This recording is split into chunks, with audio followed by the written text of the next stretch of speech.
referirse a la ceremonia que nos convoca, dirigirá unas breves palabras el señor presidente del Instituto Nacional Sanmartiniano, teniente coronel retirado doctor Claudio Morales Gorleri. Buenas tardes, les agradezco a todos la concurrencia en un día como hoy. Disculpen que tengo puesto el sobre todo, pero he tenido demasiado frío, así que si alguno lo quiere colocarse, no hay ningún problema. Algunos veo que han hecho lo mismo que yo. Bueno, es un placer que estén acá. Les recuerdo, ahora que veo algunos oficiales del Ejército, que es el Día del Ejército. Yo lo he festejado hoy al mediodía, pero la ocasión importante hoy es de mi amigo Héctor Sauret, el doctor Héctor Sauret, con el cual tengo una amistad desde hace muchos años. Y hoy esa amistad, ese abrazo que nos dimos recién, significa ese conocimiento, ese afecto que nos tenemos. Así que bienvenidos nuevamente y vamos a disfrutar después de su conferencia. Muchas gracias.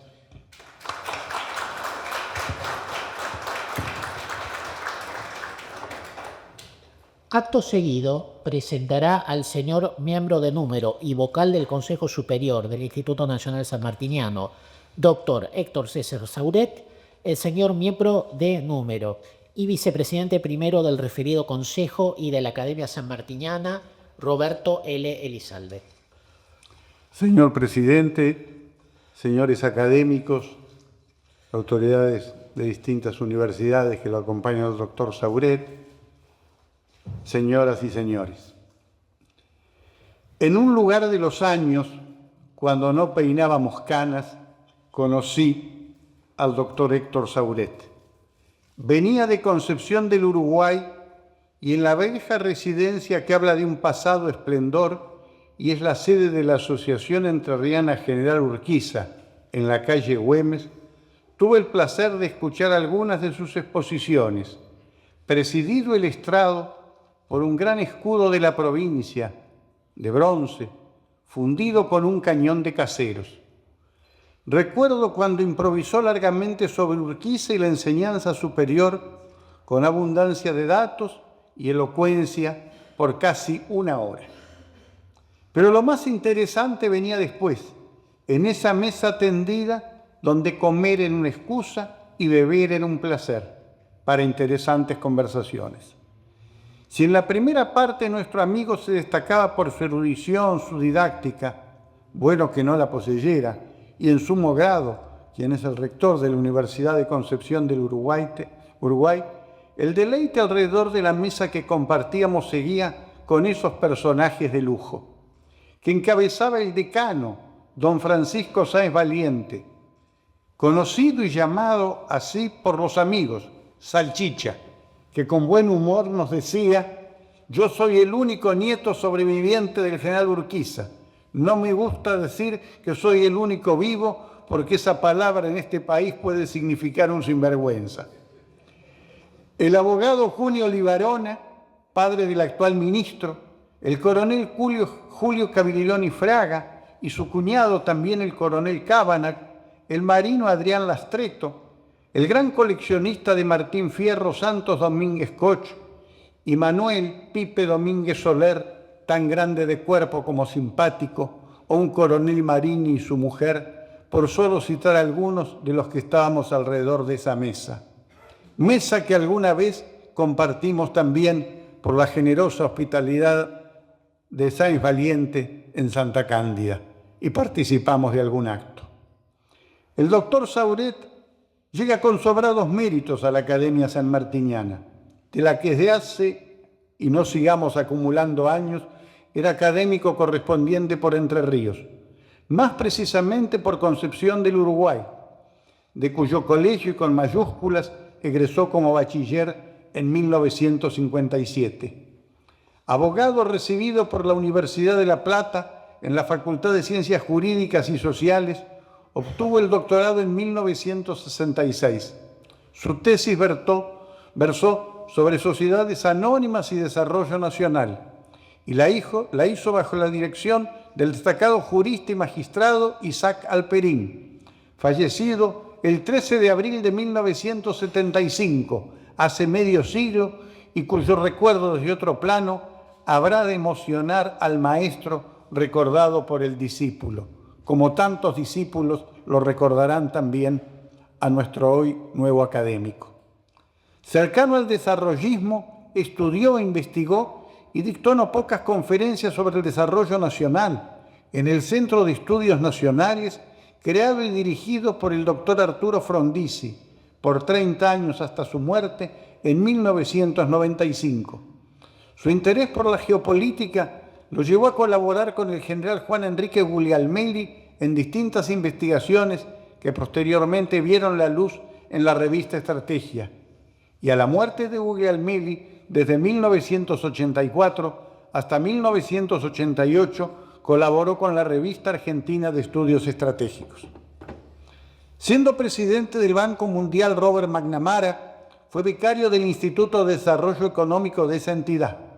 No olvidemos que el expresidente Ford y el secretario de Defensa de Kennedy, cuando la famosa noche de los misiles de octubre de 1962, sostenía en ese momento la necesidad de ayudar económicamente al mundo en vías de desarrollo, algo que bien conocía el becario Sauret y que sin duda lo hizo trabajar con total provecho.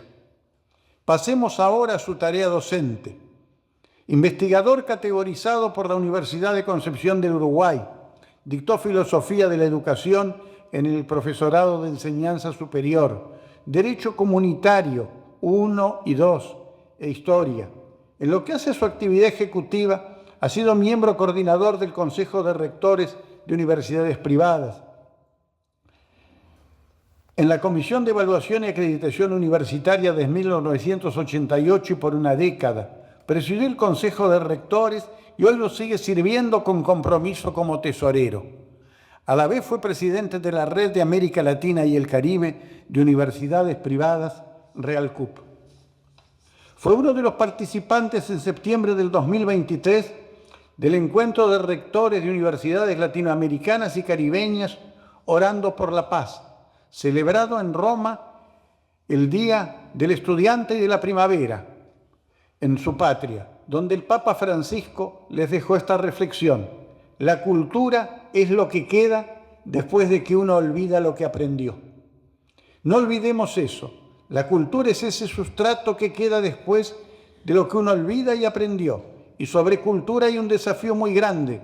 No se puede formar gente aséptica, no se puede formar chicas y chicos universitarios de laboratorio. Hay que ayudarlos a dialogar con la cultura. A nuestro colega, el Instituto Urquiza de Estudios Históricos lo designó numerario, lo mismo que el Ramiriano y la Academia Argentina de la Historia. Es correspondiente del ex Instituto Nacional Belgraniano en su provincia y es uno de los fundadores del Instituto Federal de Integración y Estudios José Gervasio Artigas. Héctor Saulet, como verán, ha debido acumular bastantes millas en compañías aéreas, pero no solo recorriendo el mundo por placer, sino desarrollando actividades internacionales y educativas en Perú, Chile, Paraguay, Honduras, México, Panamá, Francia, Estados Unidos, Australia, Puerto Rico, Alemania, China, Indonesia y España, lo que es bastante andar por este mundo. Como no podía ser de otra manera, cuando la Academia Sanmartiniana lo eligió numerario, él optó como su patrono de sillón al general Justo José de Urquiza, el gobernador de Entre Ríos que el 16 de julio de 1851 dispuso la erección en la Plaza de Paraná de una columna en honor del general José de San Martín, en el que se inscribirán los nombres de todas las victorias con que afianzó la independencia de su patria, y que al disponerse un homenaje en la ciudad de Buenos Aires, le envió a don Santiago Albarracín, tesorero de la Comisión del Paseo Plaza de Marte, 15.000 pesos para la estatua que hoy vemos todavía en la plaza y 10.000 pesos para el arreglo del mencionado paseo público. Hoy Héctor Sauret nos va a hacer pensar en San Martín y la independencia americana entre la perspectiva continental y la insurgencia de los estados nacionales. Mucho hemos conversado sobre el tema, lo ha hecho con muchos académicos, me consta, pero además quiero destacar ese aspecto de su personalidad. ha recorrido para esta conferencia cientos de libros, consultado con colegas de la academia y universitarios, y aún de intelectuales del exterior, pero no ha olvidado a los que día a día trabajan en esta casa. En ese diálogo incluyó al doctor Carlos La Rosa, uno de los antiguos empleados, y a la ex bibliotecaria Gabriela Contardi, una reconocida profesional en la materia. En lo personal, le agradezco a Héctor este gesto de amistad al habernos reencontrado en la academia después de tantos años, de invitarme a dar estas palabras de bienvenida. Pero a ello se agrega también el reconocimiento de los colegas por su compromiso permanente en este breve tiempo que está entre nosotros, integrando además el Consejo Superior del Instituto. Doctor Héctor Sauret, bienvenido a esta corporación. Este abrazo no es mío, es de todos los colegas. Muchas gracias.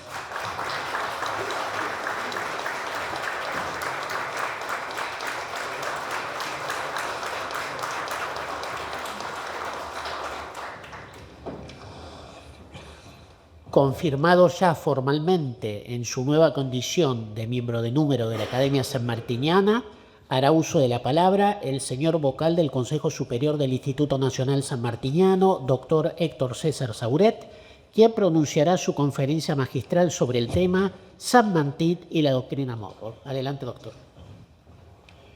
Buenas noches.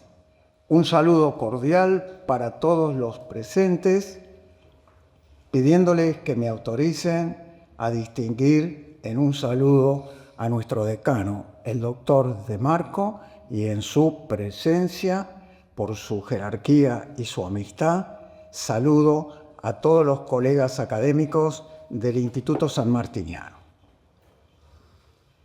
Agradezco a nuestro presidente las palabras que ha pronunciado y el otorgamiento de los atributos de diploma y de medalla.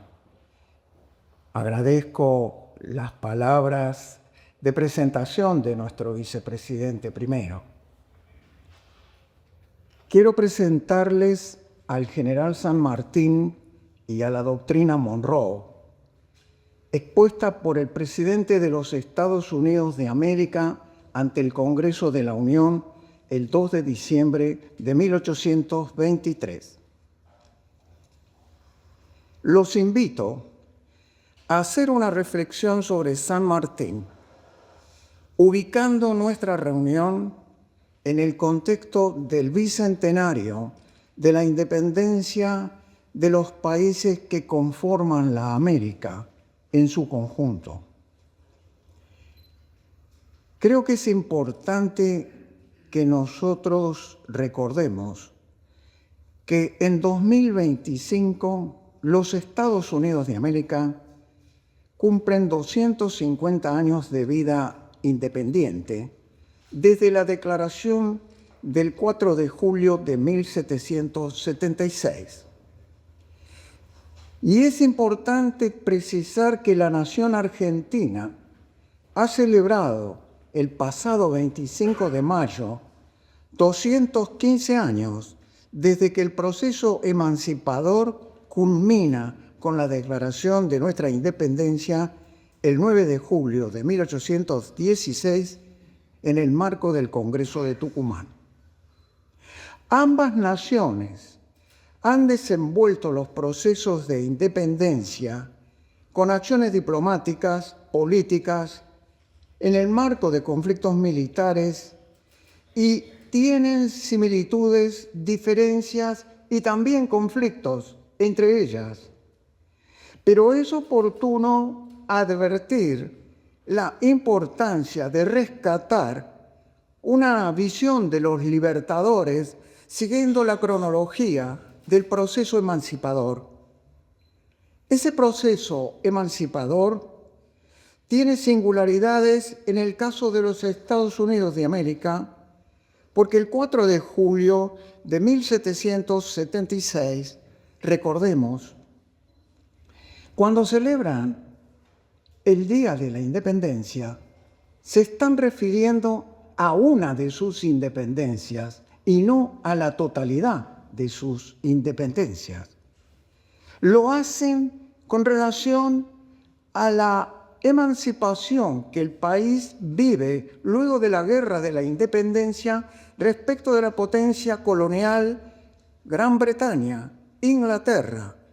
Esa fecha es la fecha de la independencia de los Estados Unidos respecto de la potencia colonial inglesa. A su vez, es oportuno recordar que el 9 de julio de 1816, las entonces Provincias Unidas de Sudamérica, en la impronta sanmartiniana, declaran la independencia del nuevo país respecto de los reyes de España, la metrópoli, sus sucesores y toda otra potencia que tuviera injerencia sobre el país. Sin embargo, en el caso argentino, entre 1816 y 1853, las provincias fueron evolucionando por conflictos internos y externos con sucesivos nombres o denominaciones, tal como lo declara el artículo 35 de nuestra Constitución Nacional, reconociendo que Nación Argentina será la denominación que el país adopte, reconociendo que esa es la que sucesivamente se acordó desde 1810 en el Congreso de Tucumán, en la etapa rivadaviana y en el Pacto Federal de 1831.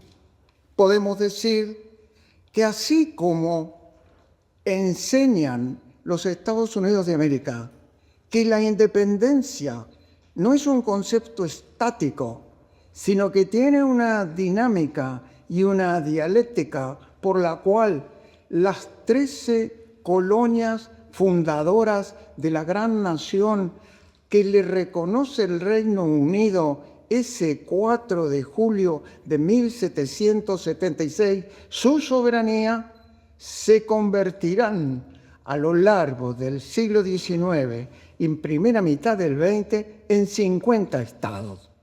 Y es importante advertir que la independencia de los Estados Unidos de América, al igual que en el caso argentino, va a ser del Reino de España. No olviden que el territorio de los Estados Unidos de América hoy se superpone con el amplio territorio del virreinato de la Nueva España en el marco del Imperio Español. Y no olvidemos que guerras, tratados y negociaciones serán la clave del tema que estaremos presentando hoy aquí, que son José de San Martín, su liderazgo en la independencia sudamericana, el contraste entre el proceso de la independencia sudamericana y los procesos emancipadores de los Estados Unidos y una frontera que nos proponemos dilucidar sobre si la doctrina Monroe fue una declaración de los Estados Unidos de América para impedir que las potencias europeas afectaran los ciclos de independencia de las repúblicas sudamericanas o por el contrario, como vengo a sostener hoy en esta cátedra, la doctrina Monroe fue una declaración del presidente Monroe y de la política de los Estados Unidos en defensa del interés de los Estados Unidos frente a los conflictos que los Estados Unidos mantenían con potencias coloniales europeas. Es importante entonces recordar que nosotros estamos examinando esta noche un tema central, el concepto de independencia. A nuestra manera de entender, tanto San Martín como Washington han generado un aporte central en el proceso de emancipación de las Américas, recordando que la independencia no es un acto, es un proceso, y que ese proceso debe mantenerse dinámico como base de la soberanía. Ambos coincidieron en que la independencia es el resultado de la autodeterminación nacional, pero en el conjunto de las relaciones internacionales, la independencia, para tener el significado de identidad, de soberanía, de integralidad territorial y demográfica, debe ser reconocida por las demás naciones. Prestemos atención. No hay independencia en un acto insurgente. Allí está San Martín, reclamando a los congresales de Tucumán declaren la independencia. Y dice, es un absurdo tener bandera, tener cucarda, tener moneda, tener ejército y suponer que la independencia se va a hacer como un insurgente. San Martín nunca aceptó ser un insurgente. Ejército nacional, con soberanía, con organización, bandera de la patria y enfrentamiento militar abierto. George Washington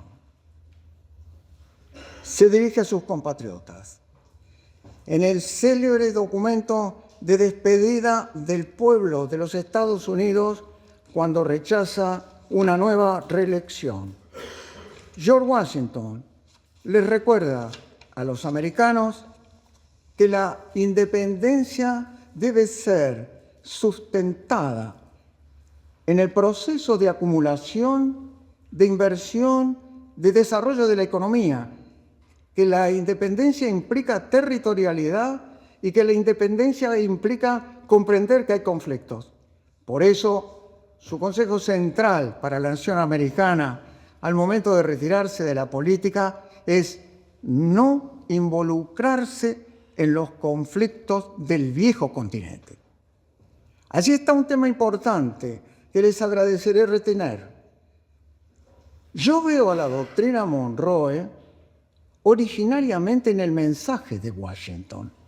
Es Washington el que le dice a los americanos no involucrarse ni en el conflicto militar ni en el conflicto político del viejo mundo, porque dice, el viejo mundo es el residual de las monarquías absolutistas y el nuevo mundo es la cuna de la república representativa. Allí está Alexis de Tocqueville, la democracia en América. Ahora bien, cuando Washington, como presidente de los Estados Unidos,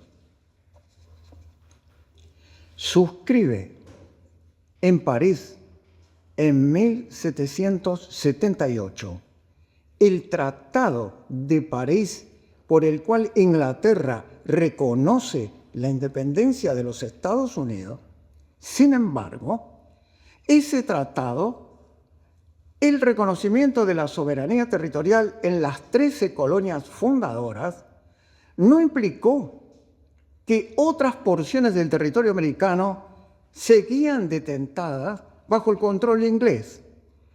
Aquel tratado de París de 1778 no significó, sin embargo, el acatamiento de Inglaterra respecto a la soberanía de los Estados Unidos.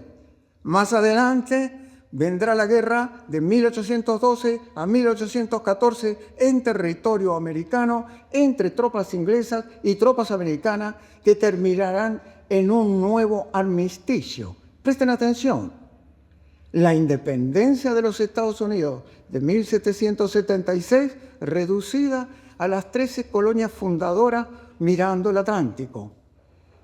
20 años después, los Estados Unidos ejercitan un proyecto expansionista. ¿Contra quién?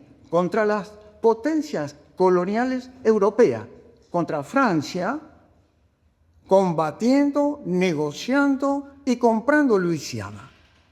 Contra Inglaterra, no solo respecto de aquellas 13 colonias fundadoras, sino sobre los otros territorios que va a conquistar por el triunfo militar en 1814. Y con España. Retengan acá el dato central. Los Estados Unidos de América suscriben con la corona española en 1778 el Tratado de San Lorenzo, en San Lorenzo, España. ¿Qué implicaba ese tratado? Ese tratado, suscripto durante el reinado de Carlos IV, significaba la cesión de territorios y la navegación del Mississippi para los Estados Unidos. Ese tratado, sin embargo, de 1778, no va a agotar los conflictos entre Estados Unidos y España. Recuerden que estamos hablando del virreinato de la Nueva España, ese inmenso territorio que desde el Atlántico volcaba al Pacífico y desde el Río Grande volcaba hacia Alaska. Esa inmensa porción territorial será de permanente conflicto diplomático, militar y fundamentalmente, cada vez que el conflicto se desenvolvía, como indicaba la ley internacional, un tratado lo tenía que sellar. Me voy a referir acá al tratado de 1819, suscripto durante la presidencia de Monroe con Adams como secretario de Estado y Orange como ministro de la corona española bajo el reinado de Felipe VII. ¿Qué se negociaba? El dominio del territorio de la Florida, la península que se proyecta sobre el Caribe. Atiendan acá a qué ciclo me estoy refiriendo. 1819. Y voy cerrando. La presencia de España en América del Norte entre el 1500 a 1821, en que baja su bandera, no cerrará la conflictividad de la corona española con los Estados Unidos. Vendrá más adelante la guerra sobre Cuba y Puerto Rico, y ese conflicto armado entre los Estados Unidos y la corona española mostrará que la América del Norte también vivió procesos de descolonización. Centrado en la etapa que estoy marcándoles entre la independencia de 1776 y el Tratado de 1819, que Fernando VII y las Cortes van a homologar recién en 1822, ingresemos en San Martín. Deseo, siendo ustedes expertos en la gesta sanmartiniana, que me permitan trazar un gran abanico sobre la cuestión central. San Martín, en el Río de la Plata. San Martín, retornando a su país de origen. San Martín, que expresa en alguna documentación que es hacia 1811, cuando advierte movimiento insurgente en Caracas y Buenos Aires. Me aparto acá de lo que es común entre nosotros. Para mí, cuando San Martín llega al Río de la Plata, San Martín, por su formación, por su experiencia, por el conjunto de factores que lo llevaron a tomar la definición de volver a su país de origen para llevar adelante la independencia, tenía muy claro que desde el 1700 el Imperio Español observaba ciclos de declinación. No ignoraba San Martín el Tratado de San Lorenzo entre los Estados Unidos y el Reino de España sobre los territorios del Mississippi y su navegación.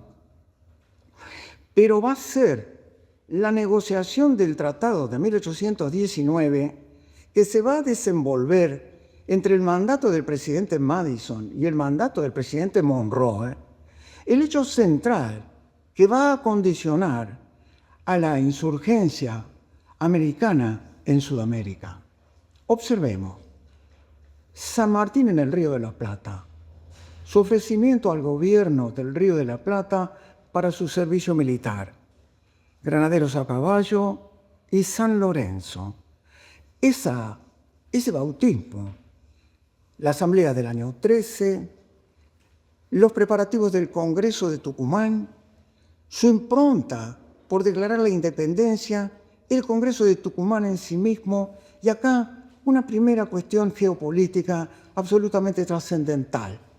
Si bien la Junta de Mayo había definido el nombre del nuevo país como Provincias Unidas del Río de la Plata, con una geopolítica hacia el Río de la Plata y hacia el Atlántico, adviertan que la impronta sanmartiniana, luego de su ambientación geopolítica, luego de Belgrano, luego de Güemes, luego del noroeste, luego del Alto Perú, la inaccesibilidad de recorrer un camino al Alto Perú desde la montaña interior, su reflexión sobre la maniobra naval, le hace a él a generar una reformulación del nombre del país, Provincias Unidas de Sudamérica. Esa es la impronta sanmartiniana, esa visión continental. Y esa impronta es tomada por el Congreso de Tucumán. Y ese es el nombre que el acta del Congreso de Tucumán del 9 de julio de 1816 le da al país, Provincias Unidas de Sudamérica. La conflictividad interna, la guerra civil, el conflicto directorial respecto del interior, la diversidad de concepciones con que el directorio se desenvolvía hacían que aquella definición central de San Martín y Pueyrredón sobre el cruce de los Andes, 1817 a 1818, se haya visto afectada profundamente por la batalla de Cepeda de 1820, en donde el ejército del Protectorado de los Pueblos Libres, inspirado por Artigas y bajo el comando de Ramírez y de don Estanislao López, produce la caída del directorio, cuestiona al Congreso Residual de Tucumán y lo pone preso. Esa circunstancia es central porque el mando del general San Martín pierde sustentabilidad. San Martín sin mando, San Martín en Chile, San Martín en Rancagua, el acta de Rancagua. ¿Qué situación particular se produce en 1820? En 1820 el país queda sin autoridad nacional. Cae el directorio, cae el Congreso. San Martín sin mando, provincia de Buenos Aires. Se desentiende del financiamiento que había comprometido con Chile para el Ejército Libertador. Y el Ejército de los Andes va a tener que redefinirse también, no solo sobre esa situación, sino sobre la situación de su bandera y sobre la situación de cómo continuar con la emergencia del combate por la independencia de Sudamérica. Rancagua. A todos ustedes los invito a ver Rancagua también como un pacto preexistente. Recuerden, aquellos pactos preexistentes del preámbulo de la Constitución que los invoca para justificar cómo el país había llegado a un consenso general en los constituyentes de 1853. En los pactos preexistentes, que muchos de nosotros convocamos como el Tratado del Pilar, sin perjuicio de las discrepancias que hay entre los constitucionalistas, advierto con bastante preocupación que el derecho constitucional no involucra al acta de Rancagua. Pero el acta de Rancagua, el pacto de Rancagua, por el cual el general San Martín convoca a sus oficiales para notificarles que ha quedado sin mando, porque el directorio ha caído y el Congreso ha sido disuelto, él dice, caída la autoridad nacional, no queda aniquilado el programa que el Congreso le ha dado al Ejército de los Andes. El Congreso había declarado que se creaba el Ejército de los Andes para desenvolver las guerras de la independencia y alcanzar la independencia sudamericana, y el general San Martín le dice a sus oficiales: lo que está vigente es nuestro compromiso con la independencia y ustedes deben elegir un nuevo jefe. La oficialidad, para no entrar en detalle, ratifica el mando de San Martín, pero presten atención, esta situación que implicaba ratificarle la confianza y la fuerza también deberá ser vista como una debilidad de las Provincias Unidas, del Río de la Plata o de las Provincias Unidas de Sudamérica. San Martín en Perú, maniobra militar naval. San Martín en Perú, desembarco en el Callao e ingreso a Lima. Acá desearía hacer una referencia a una cuestión muy bien tratada por Tolstoy en La guerra y la paz. La guerra y la paz siempre son dos manos de un mismo proceso. Las guerras de la independencia era la definición militar contundente para generar un cambio, una revolución, un nuevo orden social. Pero no hay guerra sin diplomacia. Y San Martín no solo era un militar talentoso, un guerrero idóneo, era un estadista y un previsor. Independencia de las Provincias Unidas, 1816. Independencia de Chile. Pero la cuestión central estaba en derrotar militarmente al ejército imperial español. Y el comando de ese ejército estaba radicado en Lima. Y Lima, no olviden, era la antigua capital del Virreinato del Perú, luego escindido con el Virreinato del Río de la Plata. Les voy a aconsejar que nos involucremos en dos acciones diplomáticas. ¿A qué me refiero? San Martín en Lima. El punto central estaba dado con qué hacer con el alto mando español. San Martín va a iniciar un proceso negociador con el virrey, el general Pezuela, hacia septiembre de 1820. Los historiadores dividen sus opiniones. Hay quienes señalan el riesgo de San Martín de ingresar en un callejón sin salida, porque la negociación con el virrey iba a estar destinada al fracaso. Error. La negociación con el virrey no estaba determinada en San Martín sobre el principio de acierto o error.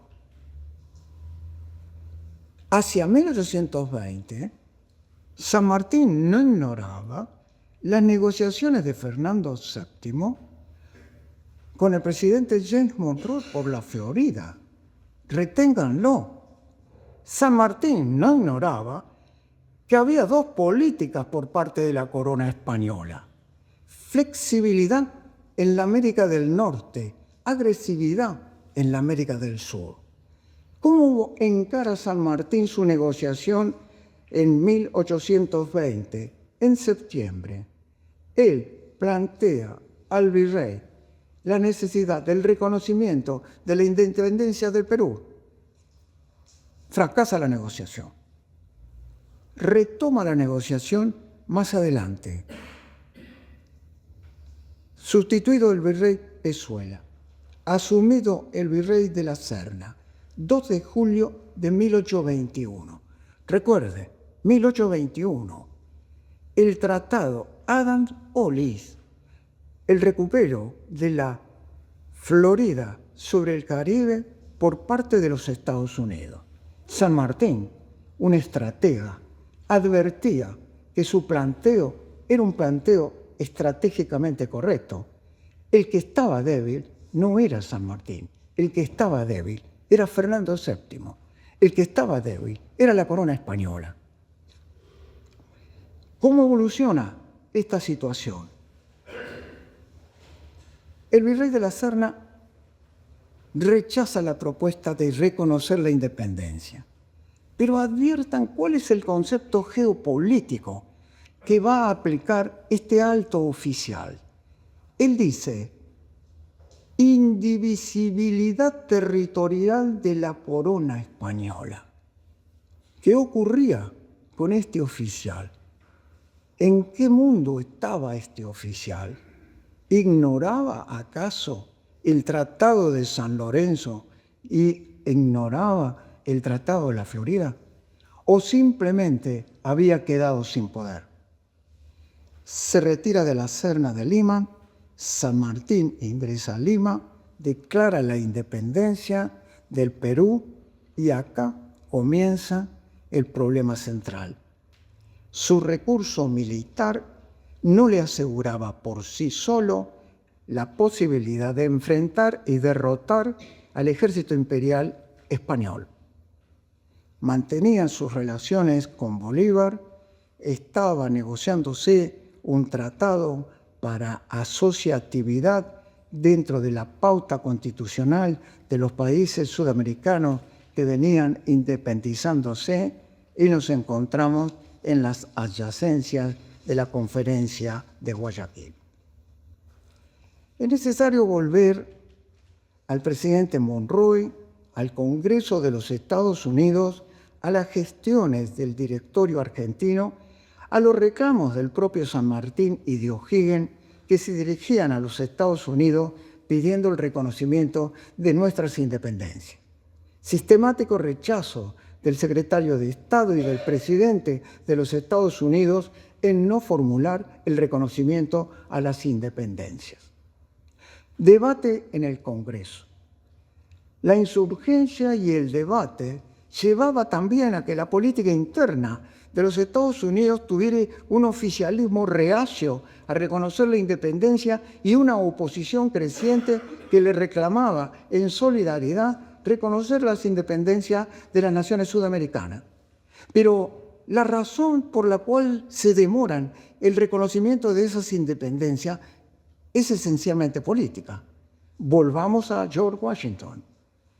No involucrarse en el conflicto de las potencias europeas y preservar el interés nacional. Aquello de ni amigos permanentes ni enemigos permanentes, solo intereses nacionales permanentes. ¿Cuál era la obligación central de Monroe? La obligación central de Monroe y de su secretario de Estado era alcanzar la transferencia de la península de la Florida y discutir el resto de las posiciones españolas en el amplio territorio del viejo virreinato de la Nueva España. Lograda la conformidad del rey y de la corte hacia 1822, vendrán luego los reconocimientos. Sin embargo, es bueno que recordemos que Monroe, antes de ser presidente de los Estados Unidos, había sido secretario de Estado del presidente Madison y secretario de Guerra. Personalmente, me he involucrado lo más que he podido en conocer la biografía de Monroe. A mi entender, Monroe es uno de los discípulos más destacados de Washington. Y en Monroe, yo lo que he encontrado es un fuerte componente político, una gran ductilidad diplomática y una gran firmeza militar. Monroe se niega a reconocer la independencia argentina, chilena, peruana, colombiana, mexicana, bajo el siguiente argumento central. Si esas naciones no derrotan militarmente a España, los Estados Unidos no tienen que resolver un problema que tienen que resolver ellos. Retengan esta cuestión. Si no había derrota militar por parte de las naciones que estaban independizándose, los Estados Unidos no iban a adelantar un reconocimiento que ponía en tela de juicio el interés central, la Florida, el traspaso del territorio, el afianzamiento territorial de la independencia americana. Producida la transferencia de la Florida y, fundamentalmente, desarrollada la Conferencia de Guayaquil, advirtamos dos datos centrales poco trabajado, a mi entender, hasta el día de hoy. Mucho se ha escrito sobre la conferencia, sobre la actuación del Libertador San Martín, la actuación del Libertador Bolívar y el resultado de la conferencia. Sin embargo, no he advertido en esos análisis contemporáneos ni en los posteriores cómo influía sobre la guerra por la independencia que todavía no se había cerrado con la batalla de Ayacucho, la posición de los Estados Unidos de negociación con la corona española y de aislamiento respecto de las necesidades de reconocimiento de los países sudamericanos. En cambio, estoy totalmente convencido por la documentación a la que ahora hemos accedido en las investigaciones diplomáticas y de las cancillerías, que la presión de los Estados Unidos sobre los libertadores era central. En el renunciamiento de San Martín hay también una apreciación amplia de la situación general. En lo que ocurre luego de Guayaquil, nuestro reconocimiento al Libertador Bolívar, a Sucre, al alto mando del Ejército Multinacional Patriota Peruano, que se desenvuelve en la batalla de Ayacucho de 1824, derrotando al ejército imperial español.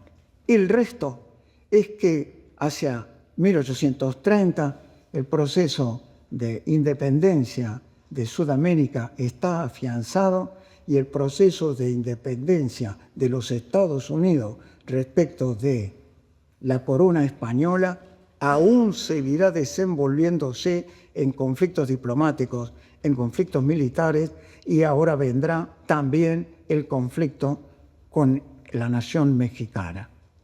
Estamos culminando la presentación. El general San Martín y la doctrina Monroe. Primera cuestión. La doctrina Monroe, expuesta por el presidente Monroe ante el Congreso de la Unión hacia 1823, es una declaración de principios que en ningún caso significó proteger a las naciones sudamericanas en sus procesos de independencia. Si bien algunos de los textos que tiene el documento así lo dicen, nunca se aplicó en el siglo XIX ni en el siglo XX para afianzar ningún proceso de independencia de nuestras naciones. Sin embargo, la doctrina Monroe se aplica contra España en la guerra por Cuba y Puerto Rico. En el siglo XX la aplica el presidente Kennedy frente a los misiles soviéticos en Cuba, y el presidente Reagan decide no aplicarla en la guerra del Atlántico Sur. Es de toda evidencia, sin embargo, que los Estados Unidos de América, entre 1811 y 1823, en el ciclo de la gesta sanmartiniana hasta el autoauxilio del Libertador, esa doctrina estuvo determinada por necesidades propias de los Estados Unidos. Son los Estados Unidos de América los que tenían conflictos territoriales, comerciales y estratégicos con potencias coloniales europeas. Más aún, no cierro mi intervención sin recordarles que el proyecto expansionista territorial de los Estados Unidos, aquel que llevó a Washington a explicar que la independencia no era un acto estático, aquellas 14 colonias fundadoras sobre el Atlántico convertidas a lo largo del siglo XIX y primera mitad del siglo XX en 50 estados volcados sobre el Pacífico, indicaba que en cada acto de expansión territorial se reformulaba la independencia. Tengo algún comentario que hacer respecto del caso argentino, pero quiero cerrar antes esta cuestión fundamental. La doctrina Monroe que desde el punto de vista del día en que se la pronuncia es posterior a la conferencia de Guayaquil. Sin embargo, el contenido de la doctrina, que se viene desenvolviendo desde la despedida de Washington del pueblo de los Estados Unidos hacia 1797, cuando dice no involucrarse con los intereses de las potencias del viejo mundo, esa doctrina es una doctrina que afectó, sin lugar a duda, el desenvolvimiento de los ejércitos patriotas. Quiero recordar que el ejército de los Andes se desenvolvió con autonomía militar y con circunscrito, absolutamente concentrado en los recursos patrios que proveyeron las Provincias Unidas, que proveyó Chile y que proveyó Perú. No hubiera habido independencia de los Estados Unidos de América si Washington no hubiera tenido el apoyo militar, político y económico del rey de Francia, si no hubiera tenido el apoyo militar, político y económico del rey de España. Sin Francia y sin España no hubiera existido la independencia de los Estados Unidos frente al imperio inglés. También digo que la independencia de los Estados Unidos se da en conflicto con la corona española, y quisiera recordarles a todos ustedes que cuando nosotros pensamos en la independencia argentina de España, no siempre hemos recordado lo que significa España en América del Sur y en América del Norte. Y este dato es un dato central que me hace entender que nos falta bastante todavía para ser más consistentes en los análisis que interpreten el destino de nuestro país. San Martín, nuestro respeto y nuestro afecto. Aquellos principios centrales sobre su identidad. Mis contemporáneos discreparán con mi conducta y sus hijos emitirán el fallo final. En tiempos de revolución, todo es efímero y hasta los más nobles sentimientos son controvertidos. El ancla de la esperanza está en el hombre justo que decide sobre el principio de la buena fe. Esa visión sanmartiniana, su personalidad, entiendo que tiene que ver con nuestro pasado. Pero yo invito a mis colegas de la Academia Sanmartiniana, al mundo académico en general y a la sociedad argentina a que generemos una visión de lo que significa el legado político de San Martín como un eje central de nuestro futuro. Les recuerdo, sin independencia no hay nación. Sin independencia no puede haber una nación organizada. Sin independencia no hay prevalencia de la Constitución, y sin independencia no podríamos comprender las siguientes cuestiones que quiero pedirles no olvidar. Aquellas 14 provincias fundadoras de la nacionalidad en el acto constituyente de 1853, los 14 ranchos, eran más numerosas que las provincias que estuvieron en el Congreso de Tucumán de 1816.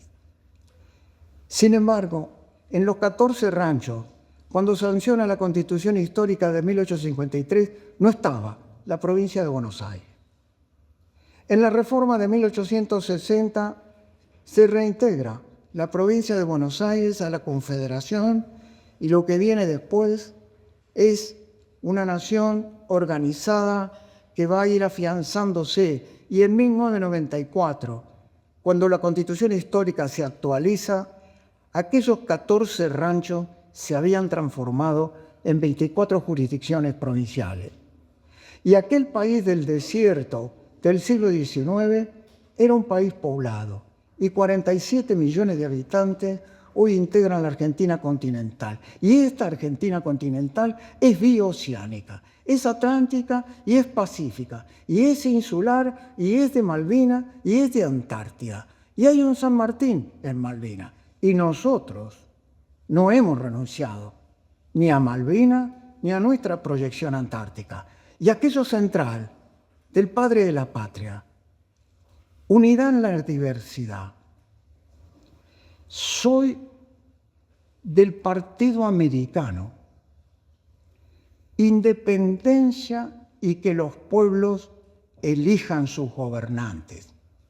Allí están las líneas generales que, a mi entender, no tienen que ver con el pasado. Son una experiencia del pasado para asegurar la construcción de una nación soberana e integrada. Pero también la valentía y la necesidad de rescatar una visión continental, una visión que supere las fracturas idiomáticas y las fracturas geopolíticas. Lo que acá estamos reconstruyendo en la perspectiva de San Martín es a las Américas. Y permítanme recordar la importancia de ubicar a los libertadores como ciclos de continuidad, con sus diferencias, con sus singularidades. Pero no le quitemos a las nuevas generaciones la posibilidad de reflexionar sobre Washington, sobre San Martín, sobre Bolívar, por un gran país. Muchas gracias.